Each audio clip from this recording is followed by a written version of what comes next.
Winston as Churchill, The World Crisis, Volume 4, Chapter 19, Chanak. The final act of the Greek tragedy now begins. It lasted for nearly a year. The Greeks had failed to reach Angora or to crush Kemalist Turkey. Unsuccessful at the Sakarya River in September 1921, their armies fell back on intermediate entrenched positions covering the Smyrna-Aedean province. Here they remained disconsolately, but stubbornly, month after month. Justice must be done to the Greek soldier, so often the butt of ignorance and prejudice. Imagine an army of 200,000 men, the product of a small state, mobilized or at war for 10 years, stranded in the center of Asia Minor with a divided nation behind them, with party dissensions in every rank, far from home, and bereft of effectual political guidance. Conscious that they were abandoned by the great powers of Europe and by the United States, with scanty food and decaying equipment, without tea, without sugar, without cigarettes, and without hope or even a plan of despair, while before them and around them and behind them preyed and prowled a sturdy, relentless, and ever more confident foe. Hard as are the tests of battle, the armies of all nations have withstood them. But here was the long gnawing strain of suffering much and talking more, of having little and doing nothing. All's quiet along the Potomac tonight, except now and then a stray picket is shot as he walks on his beat to and fro by a rifleman hit in the cricket.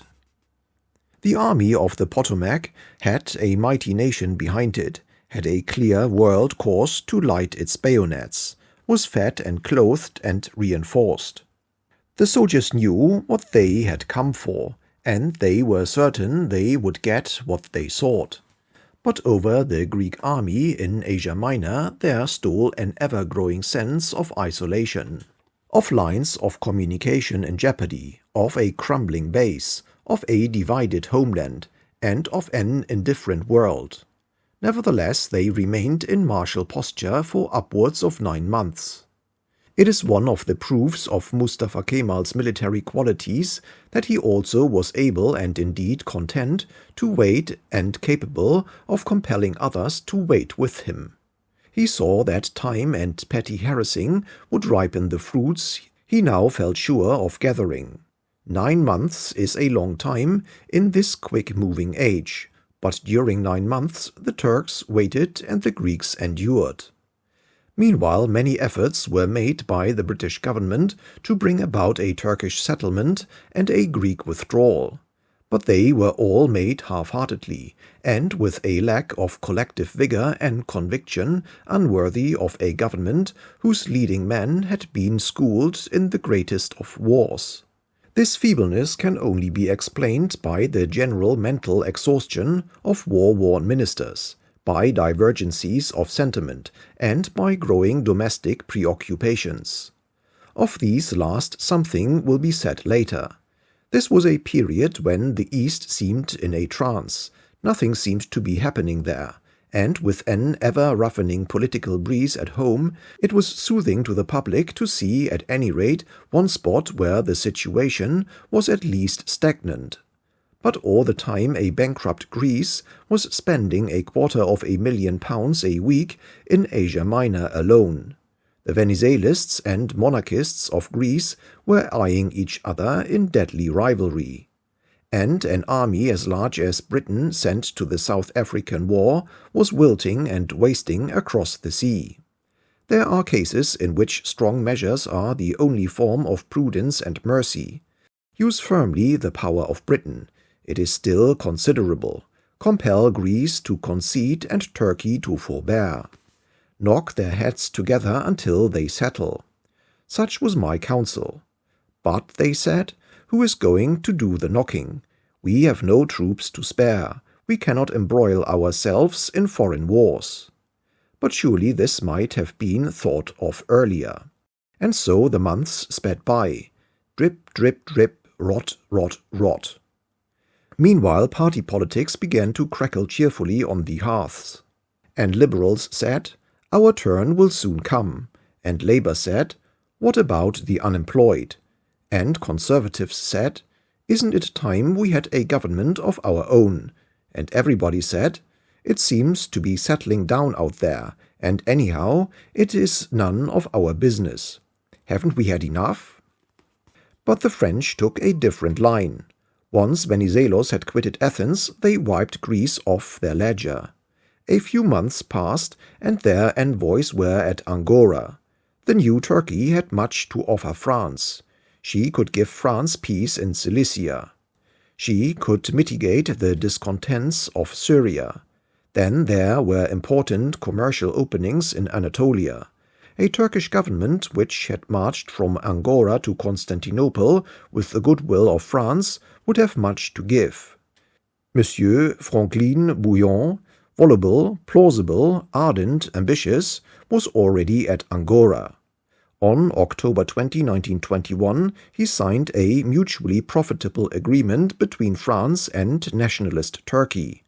Mustafa Kemal needed munitions. France had plenty of munitions. He lacked cannon. Who makes better guns than Crusoe? As for aeroplanes, a few at any rate are necessary to any modern army. It would be a pity that he should not have them. Divergencies of policy and personal incompatibilities had produced at this time an astonishing separation between France and Britain. These days are over. New and more comprehensive unities have been established, but events must be recorded. Where was America?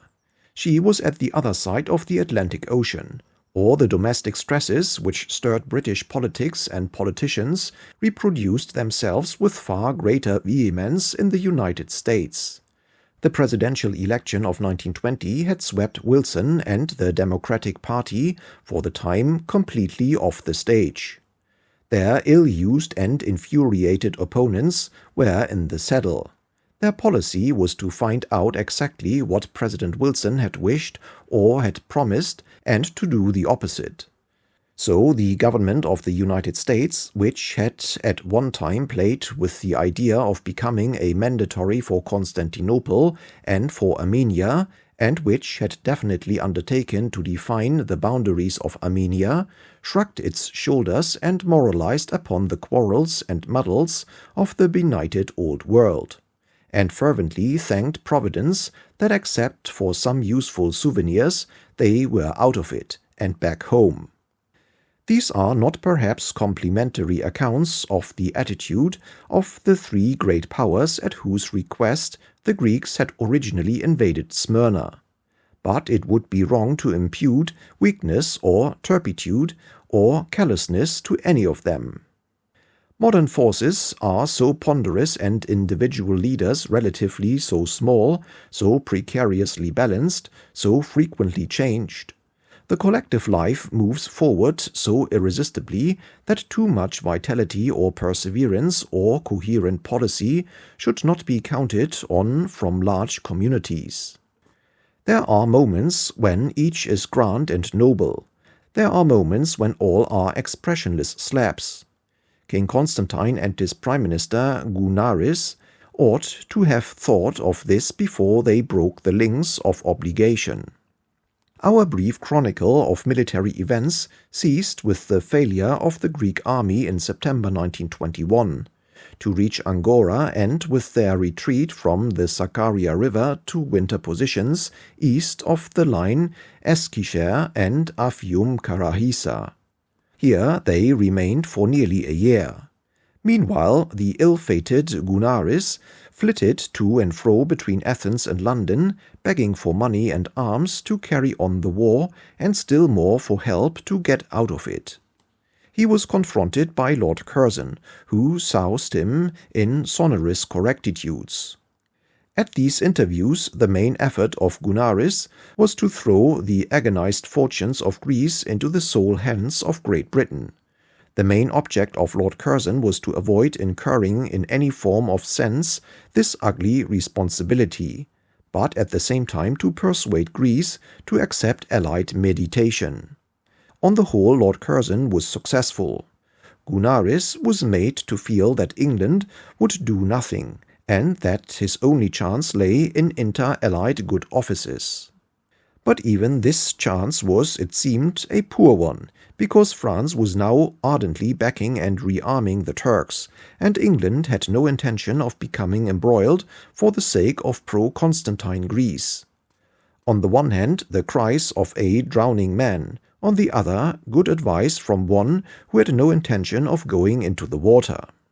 This attitude was justifiable in Lord Curzon, who had throughout, under the guidance of the Foreign Office, played an uncompromised, circumspect, and ineffectual part, and who certainly felt no obligation and equally no desire to run any risks, either personal or national, for the Greeks. It was Lord Curzon's failing, as his biographer has revealed, that he loved to state a case and lost interest in it once it had flowed from his lips or his pen. He realized and deplored the plight of Greece. He hated the Turks, and feared their growing strength. He was scandalized by the suddenness with which the French had not only washed their hands of all Greek obligations, but had actually thrown their weight upon the Turkish side. But he was not often capable of producing real action in any sense. In deeds he rarely dinted the surface of events, but his diplomatic conversations were extremely well conducted, and there was no lack of lucid and eloquent state papers. He did not, for instance, say to Gunaris, "Evacuate Asia Minor at once, or the British fleet will blockade the Piraeus," or to the French, "Act with more comradeship in this matter, or we will disinterest ourselves in Europe and withdraw our troops from the Rhine." He could not be reproached for not taking either or both of these courses or doing anything else, because he had never at any time done anything in this theatre, either good or bad, which deflected the march of events. But with the Prime Minister it was different. Yearning as he did for Greek success and still more for Greek extrication, being himself an exemplar of audacious and resourceful action, it was surprising that he did not, having gone so far, on this issue take his own fate in his hands. After all, here again was the occasion he had so often sincerely sought to quit the dimming scene. The forces that sustained the coalition were swiftly decomposing. He had been flouted and defied by officials of the conservative organization. His own followers were cut from their party roots and lived politically like flowers in a vase. In the fierce duress of the war and its consequences he had run through all the parties and many of the friendships. But he was still, and none could strip him of his fame, the pilot who weathered the storm. He was still the great Lloyd George, the best-known human being in the cottages of Britain.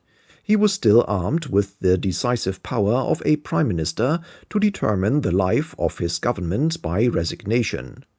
Surely he might have said, "Either there is a living policy about Greece and Turkey, or I go." But he was exhausted by all he had gone through, and worse still, he was loaded with day-to-day affairs and the routine of high command. Actually, he was negotiating with the Bolsheviks at Genoa and being deceived by them. So nothing happened, and Gunaris, who had pulled down Venizelos, went back from his last London visit to reap where he had sown. Mr. Churchill to Lord Curzon. April 26, 1922. Like you, I am deeply concerned about this Genoa business. Footnote. The Russo-German agreement had just been disclosed to the Genoa Conference. End of footnote. I have long foreseen the danger of Germany and Russia making common cause, and have frequently referred to it in public speeches. The policy which I had thought best calculated to prevent, or at least modify and delay such an evil orientation, was to secure the confidence of France, and armed with that to bring about a tripartite understanding between England, France, and Germany for mutual help and security. thus making it plain to Germany that she had good hopes of a bright future with England and France, and that she would lose these prospects by exclusive dealings with the Soviets. The foundation of this policy was always the guarantee to France of aid against aggression, on the basis of which I believed, and still believe, it is possible to secure so great a measure of French confidence as to enable better relations to be established between Germany both by Britain and by France. However utopian these aspirations may be, they appear to be capable of simple explanation and to be the lines along which we could have safely worked, not only for a month but for a year, and not only for a year but for several years. However, an entirely different course has been taken by the Prime Minister, in which the Foreign Office has, it seems to me, had very little chance of bringing its special aptitudes into play. The great objective of the Prime Minister's policy has been Moscow, to make Great Britain the nation in the closest possible relations with the Bolsheviks, and to be their protectors and sponsors before Europe. I have been unable to discern any British interest, however slight, in this. Of trade advantages there are none that will bear fruit for many years. However, we have been led, drawn or dragged steadily along this road. We have separated ourselves in our attitude towards Russia from both the great democracies with which we are most intimately connected, that is, the United States and France. In our anxiety to placate the Bolsheviks, we have lost so much French confidence and goodwill that very little influence is left to us now to restrain France from any harsh action against Germany. We ought, on the contrary, to have kept all our strength for this most important development. I am sure that if we had been good friends with them and had kept their goodwill, we should have been in a position very greatly to influence and modify their action. As it is, on what is largely a Russian issue, we are being drawn into something perilously near a complete break with France. I am not prepared to contemplate this. I fear that the results would be bad in every sense, that France and the Little Entente will defend their position by strong and drastic action, that Germany and Russia will close their ranks, and that we shall be left a sort of universal marplot, without a friend and without a policy. Another set of misunderstandings has arisen with France about Turkey, and I can well understand the many reasons you have for complaint against them there. At the same time, the policy which has been imposed upon us in regard to Turkey has been a policy contrary not only to the interests of France, but to those of Great Britain.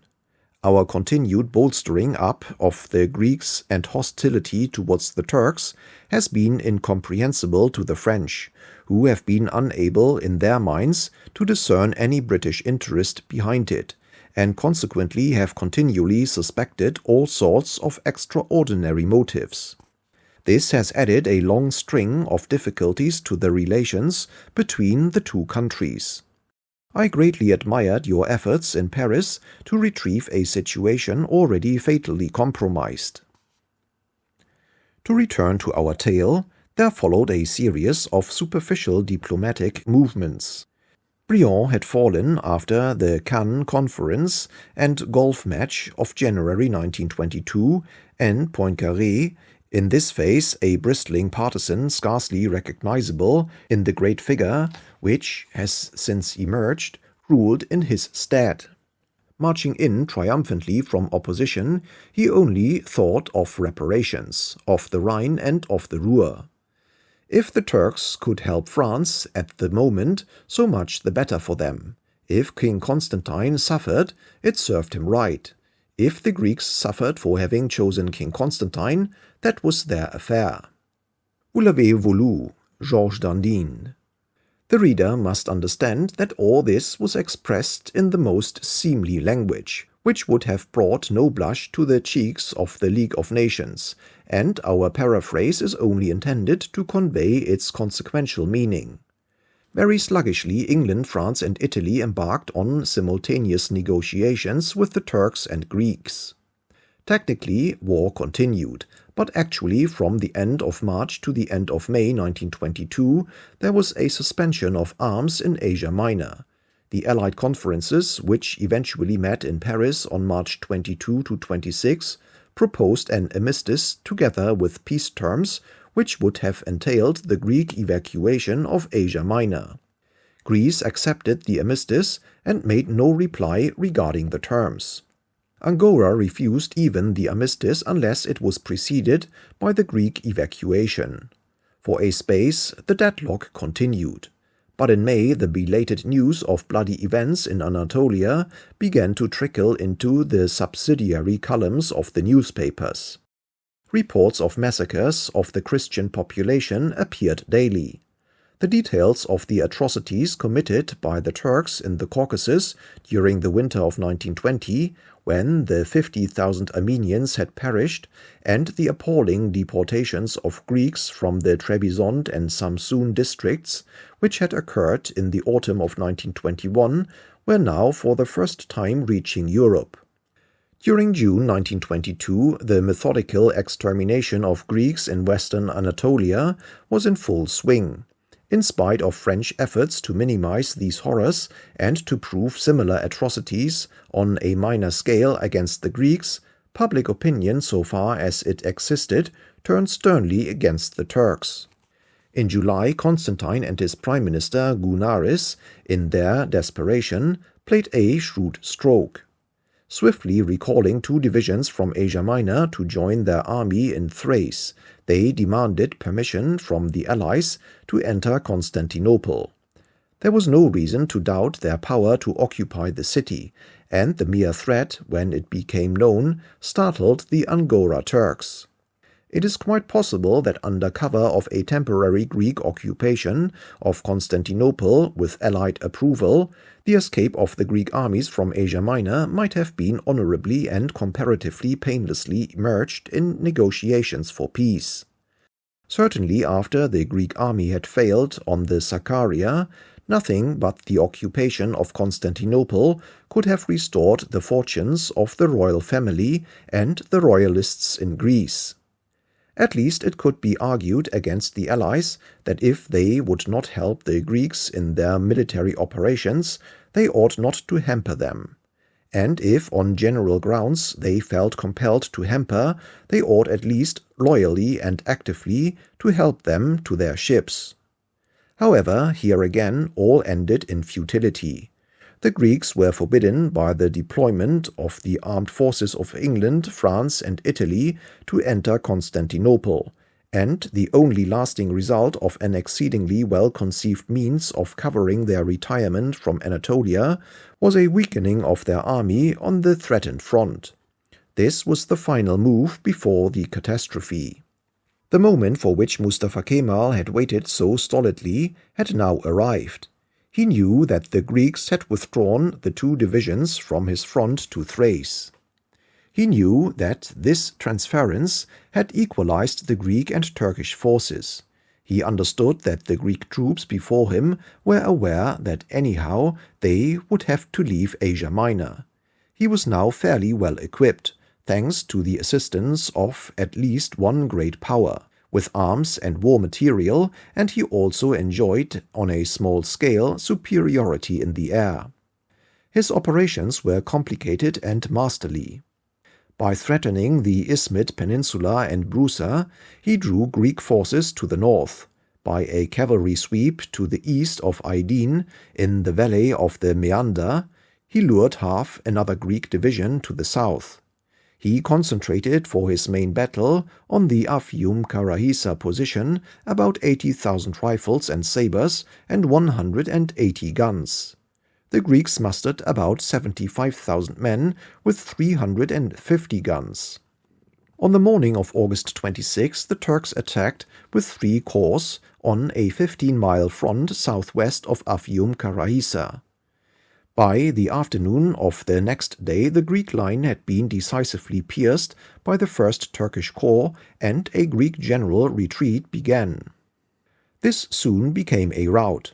The main Greek army fled towards Smyrna. By August 31, their flight was so rapid that the pursuing Turks had lost all touch with them. General Trikoupis, the latest commander-in-chief, and his staff were captured on September 2. They had endeavored to lead a counterattack, but not being followed by their men, fell into the hands of a Turkish cavalry squadron. Although the Turkish main body marched 100 miles in 3 days, they never caught up the Greeks until they reached Smyrna on September 9.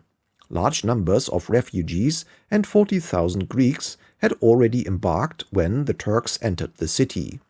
But 50,000 prisoners were taken by the Turks. The Third Greek Corps retreated to their base on the Sea of Marmara. As they approached Mudania, hotly pursued, a French officer informed them that they were in the neutral zone and must surrender. The commanders of the 2 leading regiments, knowing that Mudania was not in the neutral zone, refused to surrender and led their regiments successfully by hill paths to Panderma. Part of the main body, however, surrendered to the French and were handed over to the Kemalists. The remainder found shipping at Panderma after abandoning their guns. Thus, within a fortnight from August 26, the Greek army, which had entered Anatolia at the request of Great Britain, the United States, and France, which had been for 3 years the foundation of Allied policy against Turkey and the object of inter-Allied intrigues, was destroyed or driven into the sea. Turkey became once again the sole master of Asia Minor, and Mustafa Kemal's army, having celebrated their triumph by the burning of Smyrna to ashes and by a vast massacre of its Christian population, turned the heads of their columns hopefully towards Constantinople and the Straits. The catastrophe which Greek recklessness and Allied procrastination, division, and intrigue had long prepared now broke upon Europe. The signatories of the Treaty of Sèvres had only been preserved in their world of illusion by the shield of Greece. That shield was now shattered. Nothing but a dozen battalions of disunited British, French, and Italian troops stood between the returning war and Europe. The flames of Smyrna and its hideous massacres were a foretaste of what the fate of Constantinople might be. The consequences of a new Turkish invasion of Europe were incalculable. A struggle of Kemal's armies, reinforced by the resources and manpower of Constantinople, with the Greeks in Thrace, must raise every Balkan danger. The re-entry of the Turks into Europe, as conquerors, untrammeled and untamed, reeking with the blood of helpless Christian populations, must, after all that had happened in the war, signalize the worst humiliation of the Allies. Nowhere had their victory been more complete than over Turkey. Nowhere had the conqueror's power been flaunted more arrogantly than in Turkey. And now, in the end, all the fruits of successful war, all the laurels for which so many scores of thousands had died on the Gallipoli Peninsula, in the deserts of Palestine and Mesopotamia, in the marshes of the Salonika front, in the ships which fed these vast expeditions, or the diversions of Allied resources in men, in arms, in treasure, which they had required, all was to end in shame. Victory over Turkey, absolute and unchallenged, had been laid by the armies upon the council table on the peace conference. 4 years had passed, and the talkers had turned it into defeat. 4 years had passed, darkened by a purposeless carnage, not only on fields of battle, but even more of women and children, the old, the weak, the unarmed. All the fine pretensions of Europe and the United States, all the eloquence of their statesmen, all the hiving and burrowing committees and commissions had led the erstwhile masters of overwhelming power to this bitter and ignominious finish. But surely the last word had not yet been spoken. Surely there was still time, not indeed to retrieve the disaster, but at least to bring about a peace which would leave the Allies some vestiges of respect and would protect Europe from a new conflagration. And here obligation took a precise form. The area around Constantinople, from the lines of Chatalia to those of Izmit, from the Black Sea to the Straits of the Dardanelles, had been declared a neutral zone. The Kemalists had agreed to respect it. It had been delimited with their officers. It was plainly marked. We have seen how only a few months before, when Greece sought to repair her desperate fortunes by entering Constantinople, these same allies had proclaimed the sanctity of the neutral zone, and British, French, and Italian troops had actually marched out in war array and displayed their standards in its defense. If it was right to deprive the Greeks by united allied action of what was perhaps their sole means of saving their armies in Asia Minor, was it not equally a duty to prevent the Turks from passing through this same neutral zone to attack and destroy the remnants of the Greek armies in Thrace? If England, despite the Greek sympathies of her prime minister, had marched with France and Italy to arrest the Greek advance upon Constantinople, was it not an equal obligation upon these powers to stand with us in defense of the limit which the three powers had jointly prescribed and engaged themselves to maintain? Were we really going to be chased out of Constantinople to our ships, leaving the Sultan, his ministers, and every person who had followed our instructions in carrying out the conditions of the armistice to be punished as traitors to their country?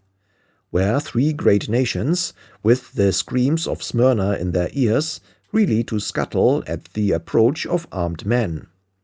Would they abandon the city on which they had laid their hands, for which they had assumed so direct a responsibility, to a ruthless vengeance, and still worse, to a blind anarchy?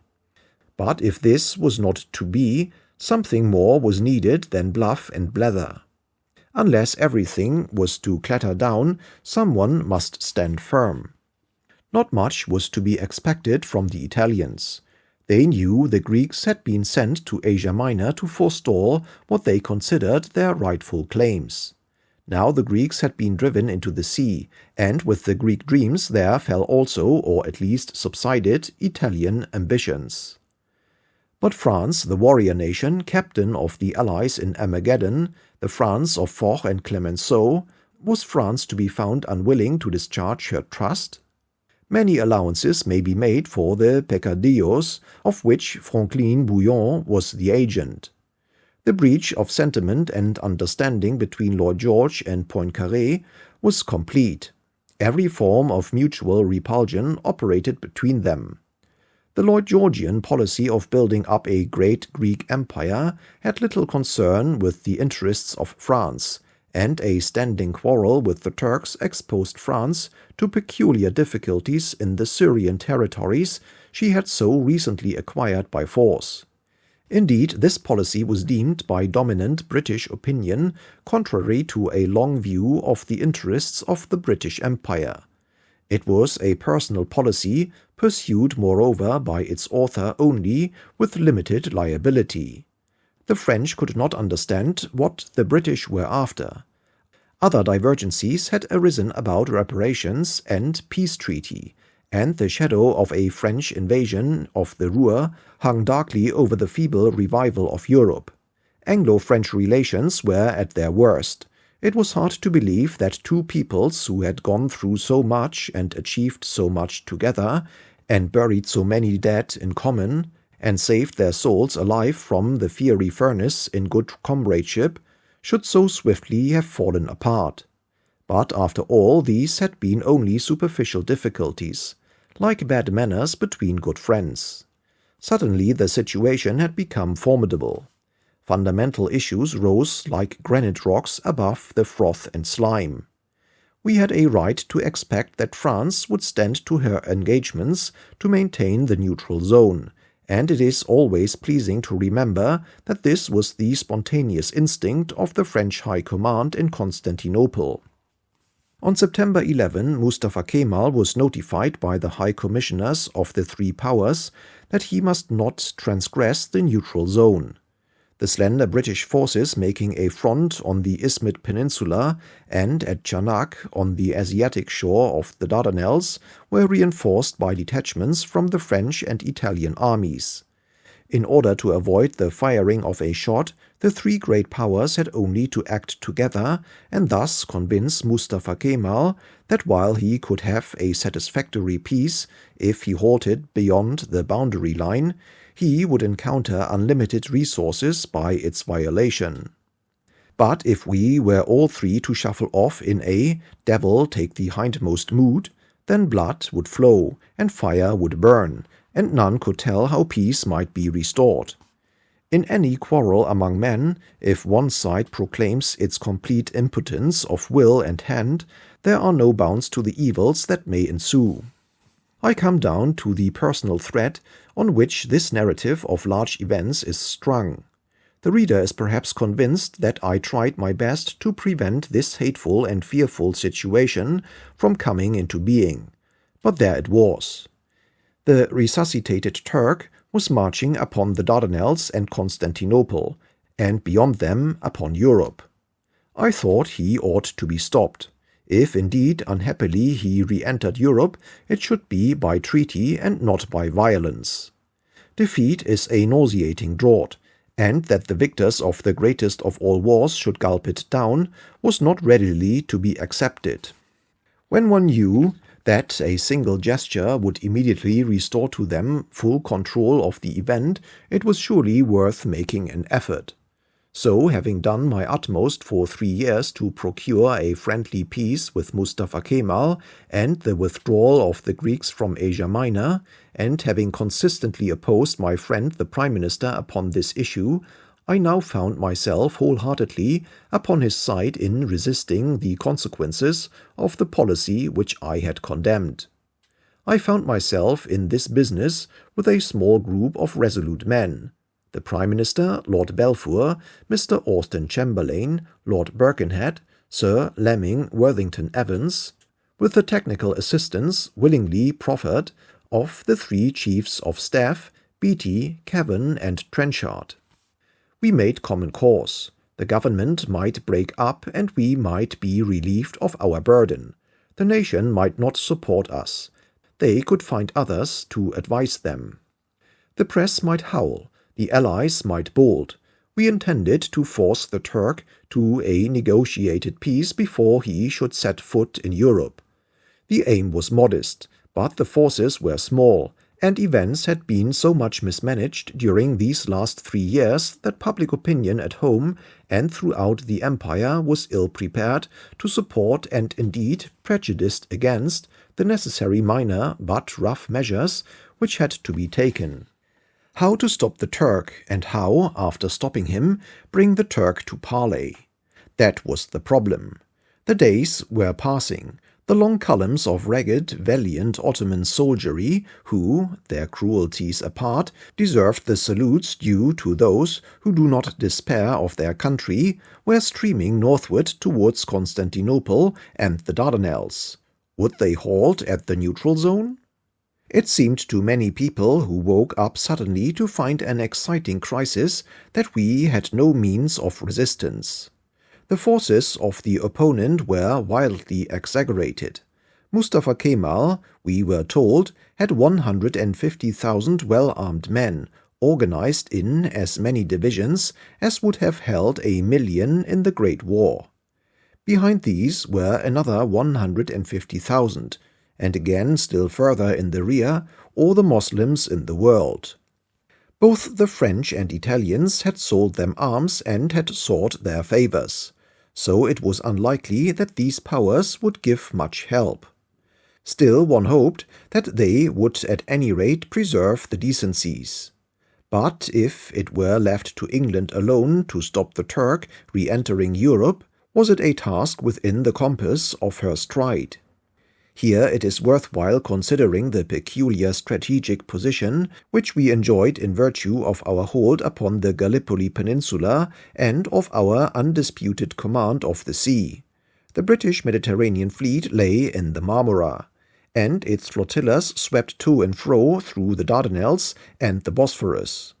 no army could pass from Asia into Europe except piecemeal and clandestinely at night. But it was said the Turks will bring cannon to the Asiatic shores of both these straits and fire on the flotillas and supply vessels. To which we said, what cannon? It was found that they had no cannon that could destroy even small warships, and ours were large ones. Still, they would fire at them, but Beatty said the Navy would put up with that. Also that they would fire back. As long as the British fleet held this line of deep salt water between Europe and Asia, the war could not be carried into Thrace. On September 15, the British cabinet met in prolonged session. Sir Charles Harrington commanded for the Allies at Constantinople. Lord Plumer, his old chief of Second Army days, had arrived there on a visit. He had telegraphed saying that he was sure General Harrington's arrangements had been correct and sound. The situation was in his opinion serious and required firm and decided action without delay. It was quite clear to him that the Kemalists meant to try to impose their conditions on the Allies, preferably by threatening force, but actually by force if no result was produced by threats. If things were allowed to drift further, it was absolutely certain that we should be driven into a corner militarily and politically. Such was his view. On this and all other information the cabinet came, without dissension if not unitedly, to serious resolves. I was instructed by Minute to draft a telegram for the Prime Minister to send to the Dominions informing them of the critical situation and inviting their aid.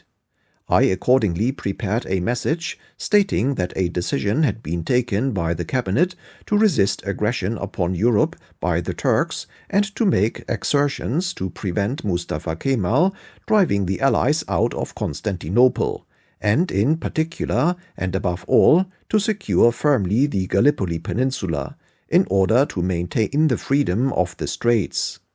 We had received a notification from the French government that they were in agreement with us in informing Mustafa Kemal that he must not violate the neutral zone which protected Constantinople and the straits. The Italians also were acting in concert with us. We hoped to secure the military participation of Greece, Romania, and Serbia in defense of the deep water line between Europe and Asia, and were addressing them accordingly. All the powers were being notified of our intention to make exertions, and a British division was under orders to reinforce the Allied Commander-in-Chief, Sir Charles Harrington. The Navy would cooperate to the fullest extent necessary. The object of these arrangements, the message continued, was to cover the period which must elapse before it was possible to secure a stable peace with Turkey. Proposals were being made to hold a conference for this purpose, probably in Venice, or possibly in Paris. Meanwhile, it was essential that we should have sufficient strength to maintain our position around the straits and in Constantinople until this peace had been achieved. It seemed improbable that if a firm front was shown by a large number of powers acting together, the forces of Mustafa Kemal would attack. The Prime Minister's message ran, "These armies, which have so far not had any serious resistance to encounter from disheartened Greeks, are estimated at between 60 and 70,000 men, but timely precautions are imperative. Grave consequences in India and among other Mohammedan populations, for which we are responsible, might result from a defeat or from a humiliating exodus of the Allies from Constantinople. I should be glad to know whether the governments of the various dominions are willing to associate themselves with our action and whether they desire to be represented by a contingent." The announcement of an offer from all or any of the dominions to send a contingent even of moderate size would undoubtedly exercise in itself a most favorable influence on the situation. I also drafted the next morning, Saturday, at the request of the Prime Minister and his principal colleagues, except Lord Curzon, who was at his country seat, a communiqué for publication. We felt that the public ought not to be left longer in ignorance of the situation and its gravity. This statement has been censured for being alarmist and provocative in tone, and certainly it was ill received in important quarters. I am content to reproduce it so that it can be judged here in retrospect. The approach of the Kemalist forces to Constantinople and the Dardanelles, and the demands put forward by the Angora government, if assented to, involve nothing less than the loss of the whole result of the victory over Turkey in the late war. The channel of deep salt water that separates Europe from Asia and unites the Mediterranean and the Black Sea affects world interests, European interests, and British interests of the first order. The British government regard the effective and permanent freedom of the Straits as a vital necessity for the sake of which they are prepared to make exertions. They have learned with great satisfaction that in this respect their views are shared by France and Italy, the other two great powers principally concerned. The question of Constantinople stands somewhat differently. For more than 2 years, it has been decided that the Turks should not be deprived of Constantinople, and in January of last year, at the conference in London, the representatives of the Constantinople and Angora Turkish governments were informed of the intention of the Allies to restore Constantinople to the Turks, subject to other matters being satisfactorily adjusted. The wish of the British cabinet is that a conference should be held as speedily as possible in any place generally acceptable to the other powers involved, at which a resolute and sustained effort should be made to secure a stable peace with Turkey. But such a conference cannot embark upon its labors, still less carry them through with the slightest prospect of success, while there is any question of the Kemalist forces attacking the neutral zones by which Constantinople, the Bosphorus, and the Dardanelles are now protected. The British and French governments have instructed their high commissioners at Constantinople to notify Mustafa Kemal and the Angora government that these neutral zones established under the flags of the three great powers must be respected. However, it would be futile and dangerous, in view of the excited mood and extravagant claims of the Kemalists, to trust simply to diplomatic action. Adequate force must be available to guard the freedom of the Straits and defend the deep water line between Europe and Asia against a violent and hostile Turkish aggression. That the Allies should be driven out of Constantinople by the forces of Mustafa Kemal would be an event of the most disastrous character, producing, no doubt, far-reaching reactions throughout all Moslem countries, and not only through all Moslem countries, but through all the states defeated in the late war, who would be profoundly encouraged by the spectacle of the undreamt-of success that have attended the efforts of the comparatively weak Turkish forces. Moreover, the reappearance of the victorious Turk on the European shore would provoke a situation of the gravest character throughout the Balkans, and very likely lead to bloodshed on a large scale in regions already cruelly devastated. It is the duty of the Allies of the late war to prevent this great danger and to secure the orderly and peaceful conditions in and around the Straits which will allow a conference to conduct its deliberations with dignity and efficiency, and so alone reach a permanent settlement. His Majesty's government are prepared to bear their part in this matter and to make every possible effort for a satisfactory solution. They have addressed themselves in this sense to the other great powers with whom they have been acting, and who jointly with them are associated in the defense of Constantinople and the neutral zones. It is clear, however, that the other ally powers of the Balkan Peninsula are also deeply and vitally affected. Romania was brought to her ruin in the Great War by the strangulation of the Straits. the union of Turkey and Bulgaria would be productive of deadly consequences to Serbia in particular and to Yugoslavia as a whole. The whole trade of the Danube flowing into the Black Sea is likewise subject to strangulation if the straits are closed. The engagement of Greek interests in these issues is also self-evident. His Majesty's government are therefore addressing themselves to all these three Balkan powers with a view to their taking a part in the effective defense of the neutral zones. His Majesty's government have also communicated with the Dominions, placing them in possession of the facts and inviting them to be represented by contingents in the defense of interests for which they have already made enormous sacrifices and of soil which is hallowed by immortal memories of the Anzacs.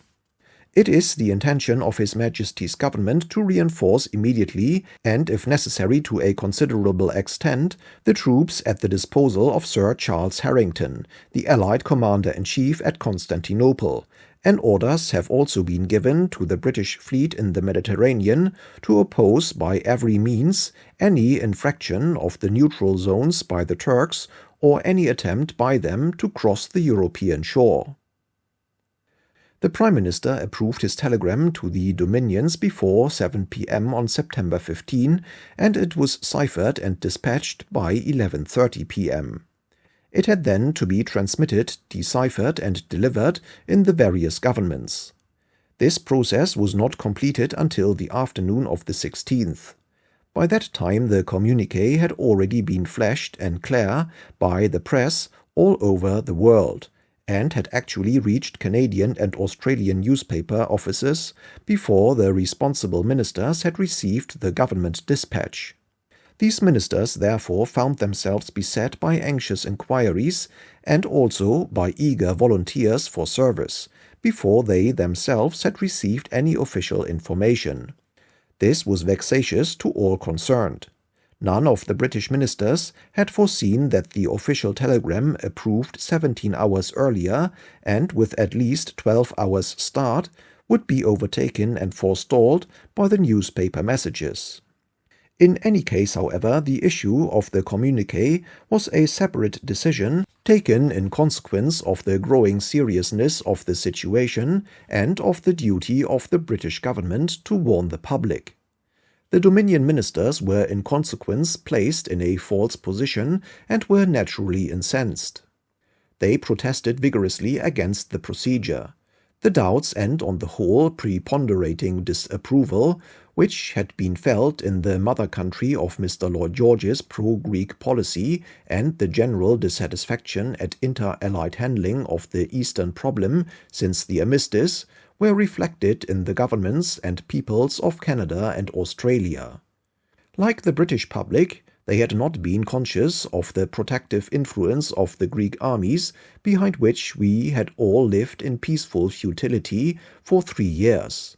Like the British public, they could not readily comprehend the vast change which the destruction of these armies had wrought in our affairs. Nevertheless, all the Dominions responded to the call and declared their readiness if a great emergency arose to bear their part, subject of course to the consent of their parliaments. By the night of September 16, the government of New Zealand telegraphed that they wished to associate themselves with the action which is being taken and will send a contingent. And on the 20th, that the House of Representatives had unanimously endorsed the action of their government, and that over 5,000 volunteers had already registered their names for active service. In a few days, these numbers had grown to 12,000 from a community of 1,400,000 souls, whose military manhood had already been more than decimated in the great struggle. Similar manifestations took place in Canada and in Australia, and both these Dominion governments were embarrassed until long after the actual crisis had passed by the press of war-experienced men answering the appeal. We attached, of course, special importance to the responses of Australia and New Zealand on account of the knowledge which the Turks, and above all others Mustafa Kemal, had acquired during the Great War when in contact with the Anzacs. There could be no greater deterrent upon violent Turkish action than the possibility of again facing the formidable volunteers of the antipodes. It is beyond question that this knowledge, which we took good care to convey, was a definite factor in the eventual avoidance of war. Meanwhile, the divergence between Britain and France had led to a lamentable episode. On September 18, orders from Paris withdrew the French detachments from the side of their British comrades at Chanak and on the Isthmian Peninsula. The French troops were accompanied in their retirement by the Italians, and the British Empire was left alone to face the advancing Turkish armies. The advertised departure of the soldiers of these two great powers was likely to inflame the wildest ambitions of the Turks. What, they might ask, could Britain, herself by no means convinced of the issue at this time, Britain, the war-worn, the impoverished, the demobilized, achieve alone? Henceforth the Turks knew that only one power stood in front of them. Luckily they had at their head a leader who understood a good many things. We shall deliberately ignore and obliterate the scandalous recriminations which took place when Lord Curzon went to Paris on September 23. These were the worst years of Anglo-French relations which the 20th century, with all its stresses, has seen. And this was the worst moment. We have run through this bad weather into better days. It is enough in epitome that the French said, "We will stop the Turk by diplomacy," and the British replied, "Your diplomacy would be worth nothing without our bayonets. These are fixed." Meanwhile matters had passed for a space into the military sphere. The control of the straits would obviously be facilitated if the fateful narrows of the Dardanelles were occupied on both sides by our troops. This made it desirable to hold Chanak on the Asiatic shore. It was a valuable, though, as I believe, not an indispensable outwork. Originally the War Office had not contemplated holding Chanak, and on the 11th General Harrington had been told that he might evacuate at his discretion. He appealed against this decision on account of the importance of the place as an advanced defense of the Gallipoli Peninsula. He was then told that he might hold it as if he were a rear guard. Availing himself of this permission, General Harrington sent on the 19th the following order to the officer commanding Chanak, Major General Marden. "You should hold Chanak as long as possible with the forces I have available. I am communicating the decision to the government. In my opinion, in view of the French withdrawing from Chanak, Kemal will challenge British policy there. In all probability he will stop to reflect if you stop him there with naval support. Your stand there may avert further trouble." On the 20th he telegraphed to the War Office, "If we continue to show our determination, I am of opinion that the British will be able to carry through the task without them," the French and Italians, "so that I do not consider you need feel concern for their action. According to my information, Kemal's, ministers are being summoned to Smyrna tomorrow for a conference. Evidently this is to decide whether he will take England on with her dominions. My own opinion is they will not dare to do so." On the same day, September 20, the cabinet faced the position created by the withdrawal of the French and Italians and were advised upon the military aspect by the chiefs of the staffs. Sound decisions were taken. General Harrington was informed that the defense of Chanak was his first duty, that the defense of Constantinople itself was secondary, and the defense of the Isthmian Peninsula minor. On September 22, General Harrington apprised Mustafa Kemal, through the Kemalist representative at Constantinople, that he was instructed to defend the neutral zone. On the 23rd, 1,100 Turkish cavalry entered the neutral zone and moved to Erenköy. The British general at Chanak warned the Turkish commander that in entering the neutral zone he had committed an act of war, and that he would be obliged to fire upon them if they failed to retire. The attitude of the Turkish officer was correct and reasonable, and the Turkish cavalry withdrew beyond the neutral zone on the morning of the 24th. On September 25 they returned to Erenköy, 2,000 strong, with machine guns. Here they remained, contumaciously and encroachingly, but with much politeness and parleying, and in undoubted violation of the neutral zone. Both sides had an interest in gaining time, for the Turks had only horsemen without artillery, and we were hurrying reinforcements, artillery and aeroplanes to the scene as fast as ships could carry them.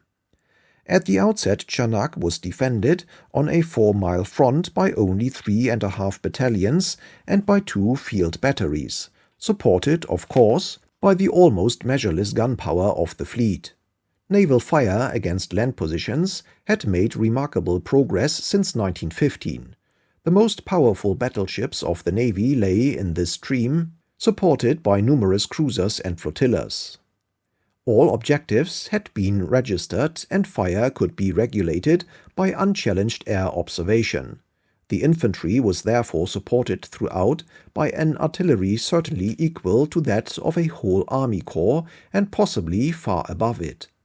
By the 28th, Chanak was defended by 6 battalions, and 3 new howitzer batteries were planted on the Gallipoli Peninsula. 36 guns of medium caliber were on the way, 16 8-inch howitzers were embarking. The growth of the Air Force was also substantial. The Pegasus, with her 5 seaplanes, was joined on the 27th by the Argus with 6 seaplanes and 4 fighters, and on the 28th by 13 machines of the 209th Squadron. 3 additional squadrons with 36 machines were due on October 9 and 10. The Prime Minister asked me to preside over a cabinet committee for the proper concerting of naval, military and air force movements. The week from the 20th to the 28th was one of anxiety. Information about the Turks was cloudy. So far, nothing but cavalry forces, quite incapable of attacking entrenched positions, had appeared. But we did not know where the heads of their infantry columns marching from Smyrna to Constantinople actually were, or whether they would turn aside to assault Chanak, and what artillery and ammunition they could provide for that purpose.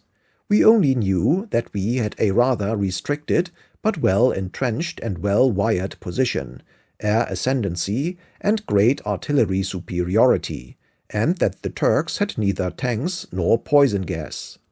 This was already a good deal, but from the 28th onward, when our air supremacy became marked and the howitzers came into line from Gallipoli, it was quite certain that the British force could be dislodged from Chanak only by a major operation of war.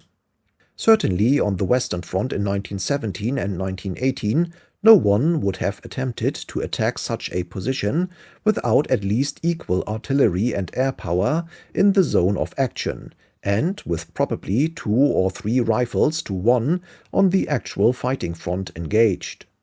All experience shows that unless the artillery of the attack has mastered that of the defense and further has pulverized their infantry positions, the mere pushing forward of masses of infantry against machine guns and well-trained riflemen and barbed wire means only a greater slaughter the longer it is persisted in. And even when the artillery has mastered the defense, it has been bloodily proved upon a large scale 100 times that without tanks or gas, the prospects of an assault are doubtful. I had particularly in mind the repulse by the Anzacs of the Turks on May 19, 1915, after the first landing on the Gallipoli Peninsula. Here the Anzacs, with far less powerful artillery and practically no air help, had faced the best trained troops of the Turkish regular army at odds of more than 3-1. But the Turks, charging with the utmost bravery, withered before the fire. leaving so many thousands of corpses between the lines that the only truce of the Gallipoli campaign had to be arranged by mutual consent for sanitary purposes. After September 28, therefore, there seemed no reason to be uncomfortable about the tactical situation at Chanak. But it was the strategic situation which gave the real reassurance. Why should a skillful and experienced soldier and able man like Mustafa Kemal turn aside from his march towards Constantinople and lead his worn and sorely tried army against a British entrenched position? What would he gain in politics by driving the British Empire into war against him? What would he gain in tactics by squandering his men and scanty ammunition upon a local cockfight of this kind? What would he gain in strategy by delaying his march to the Isthmian Peninsula and close contact with his adherents in Constantinople? Every day's delay in arriving before Constantinople was perilous to him. He knew that there was a Greek army in Thrace almost the equal of his own. A military revolution in Athens had followed the disasters in Asia Minor. Constantine had been expelled, and the Greek military authorities had declared their resolve to defend eastern Thrace. Every day they could gain for the reorganization of their forces and for taking up advanced positions before the Chatalia lines was injurious to Kemal. And there all the time lay Constantinople, full of Kemalist adherents, with very little but the blandishments and expostulations of Monsieur Franklin-Bouillon to defend it. In fact, Mustafa Kemal never diverted his march a yard from his road. Like a wise man, he hurried on as fast as he could towards the main and easy goal, and used his flank guard of cavalry to give an appearance of strength and aggressiveness towards the British at Chanak. His cavalry officers had the strictest orders to avoid conflict, and above all to get into friendly parley. Their unabashed good humor was proof against the severest and most formal frowns.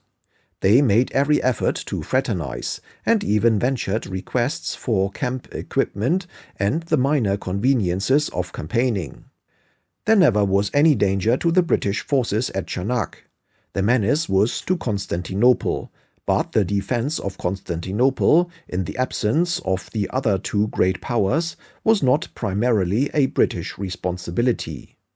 I made a note for our small group on September 30, which may, so far as it is relevant, be printed. Chanak, September 30, 1922. We have hitherto prudently considered our position at Chanak as if we were likely to be exposed to attack by the whole of the Kemalist armies. It seems, however, unlikely that this will occur. The Kemalists are already at war with Greece, and their paramount object is to cross into Thrace and defeat the Greek armies there. It is no use their trying to get across the Dardanelles or the Sea of Marmara. Their only practicable road into Europe is across the Bosphorus or possibly across the Black Sea.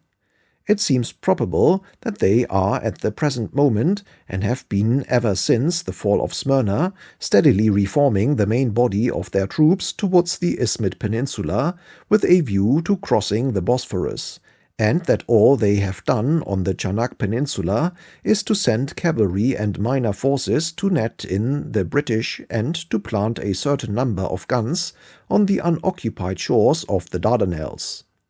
In any case, it is clear that Kemal will have to choose between marching into Thrace by the Bosphorus and coming to grips with the Greek army on the one hand, or trying to overwhelm the British at Chanak on the other. He would surely make a great mistake to adopt half measures, namely weak attacks on the British at Chanak and insufficient forces to defeat the Greeks in Thrace. Let us examine these two alternatives seriatim, taking the least probable first. If Kemal attacks Chanak with the main strength of his army, of his artillery and limited ammunition, ample time will be afforded to the Greeks to get their army in Thrace thoroughly reorganized and reinforced to the utmost extent. If then he takes the second alternative, as he is probably doing, he might in about 3 weeks be in contact with the Greeks beyond the Chartalia lines. In this case, he would no doubt leave sufficient forces around Chanak to close us in, but would not make any serious or costly attack. Nor would he unduly use his ammunition from the Asiatic shore of the Dardanelles upon ships passing the straits. From about the end of October he will become deeply involved in Thrace. If we have taken the proper measures from the moment that hostilities have commenced, our position will then be a very strong one. The command of the Sea of Marmora and our naval strength will enable us to move our forces in many directions with the utmost rapidity. One cannot conceive a more wonderful system of interior lines and of water communications than will be at our disposal. The position of the Kemalist army, heavily engaged with the Greeks in Thrace, with its line of communications stretching along the Isthmian Peninsula, and a strong, compact British army crouched at Gallipoli and Chanak, ready, with the help of the navy, to cut those communications, such a position would indeed be forlorn. The more the situation is surveyed, the more the strategic advantages of the British position at Chanak and Gallipoli will become patent. The dilemma which faces Kemal will be painful in the extreme. He has either to break his teeth against the British at Chanak while the Greek armies grow stronger every day, or else to hurry into what is virtually a death trap in Thrace. There remains, as there nearly always does, a third hypothesis, namely, that Kemal, if he recognizes the futility from his point of view of a serious and prolonged effort against the British at Chanak, and the peril of becoming embroiled in Thrace with the hostile British on his communications, will recoil from both projects. In this case we shall have attained our present objects without serious hostilities. Negotiations will be resumed, but in a very different atmosphere from those undertaken in Paris. If, as the result of these negotiations, the Turks are allowed to come back to Constantinople and Thrace, it need only be upon such conditions as we may judge to be most likely to secure a lasting peace. I trust the strength of our position will be realized before we take any steps that would barter it away. The climax at Chanak was reached on September 28, when General Harrington reported that the Turks were collecting in considerable numbers round the British position, grinning through the barbed wire, that they were clearly acting under orders, that everything possible had been done to avoid conflict, but that the position was becoming impossible. He also reported that the British position at Chanak was strong, well wired, and well sighted. The cabinet thereupon instructed the general to present an ultimatum to the Turks to quit the neutral zone and sheer off Chanak within a brief time limit, and authorized him to use all the forces at his disposal at its expiration. The general was able, however, to tide over his difficulties without availing himself of the formidable warrant with which he had been armed. The tact, coolness, and patience of General Harrington were exemplary. It so chanced that from the moment the cabinet sent the stern telegram, the Turkish provocation which had given rise to it began to subside. On the 30th, the commander at Chanak, General Marden, reported that there were no signs of Kemalist guns or infantry being brought against him, and that his force was not in danger. And as every day's delay made the British position stronger, General Harrington did not consider it necessary to send the Turks an ultimatum, nor did any incidents occur which required the opening of fire. The cabinet, relieved by this favorable development, on October 1 approved their commander's forbearance. Meanwhile, after difficult discussions with the French, a joint invitation had been sent to Mustafa Kemal on September 23 to a conference on the shores of the Marmora at Mudanya. The invitation was accompanied by far-reaching offers, mainly at the expense of Greece. The three allied governments promised to restore to Turkey Thrace as far as the Maritsa and Adrianople, to withdraw from Constantinople as soon as peace was made, and to support the admission of Turkey to the League of Nations. Mustafa accepted the invitation and fixed October 3. To Mudanya also proceeded the ineffable Monsieur Franklin-Bouillon, whose efforts were directed towards leading the Turks to hope for more than they would ever get from Great Britain, and to believe that the British were unable or unwilling in the last resort to fight. Largely as a result of his activities, a deadlock was soon reached, and the Allied representatives returned to Constantinople on October 5. The French and Italian High Commissioners, appalled by the prospect of war, favored unconditional surrender. Sir Horace Rumbold, however, stood firmly to the proposals of September 23, and General Harrington was instructed from London to make no further concessions.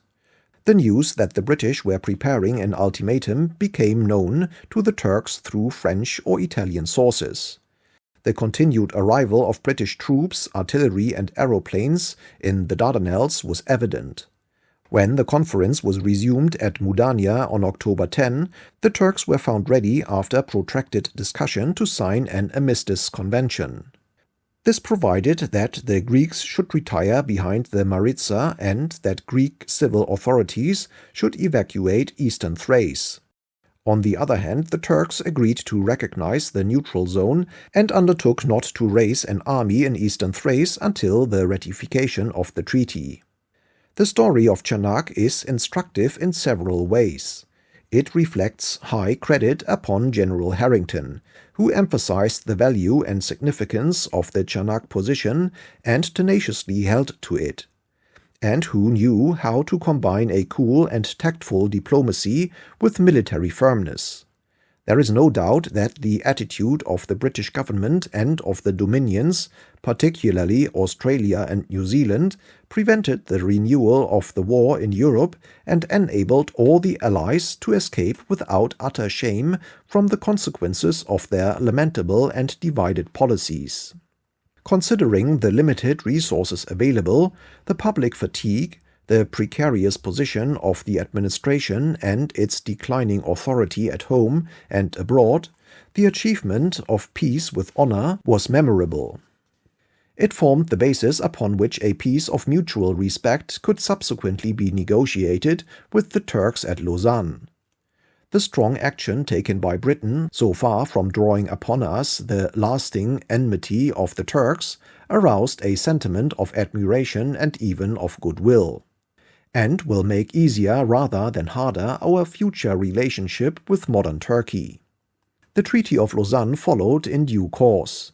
It was a surprising contrast to the Treaty of Sèvres.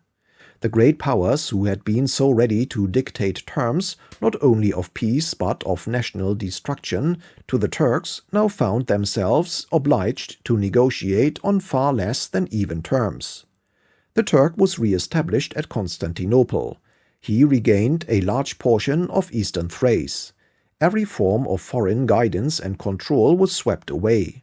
The capitulations for which so many hundred years had protected the traders and subjects of Western nations in Turkey against Oriental misgovernment or injustice were abolished. The control of the fateful straits reverted to the Turk under the thinnest of disguises. Mustafa Kemal with prudence resigned the Arab provinces of the Ottoman Empire to the various mandatory powers. The fate of Mosul being remitted to the decision of the League of Nations.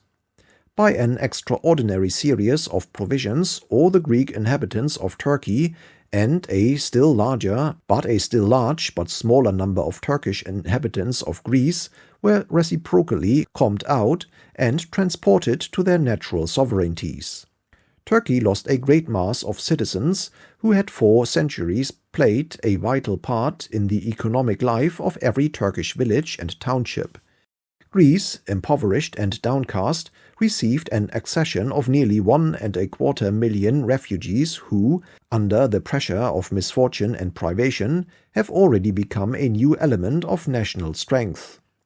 Even these conditions were not obtained by Great Britain, France, and Italy without prolonged parley. They would not have been obtained at all but for the skilful and persevering use made by Lord Curzon of the prestige which Great Britain had preserved through her stubborn attitude at Chanak.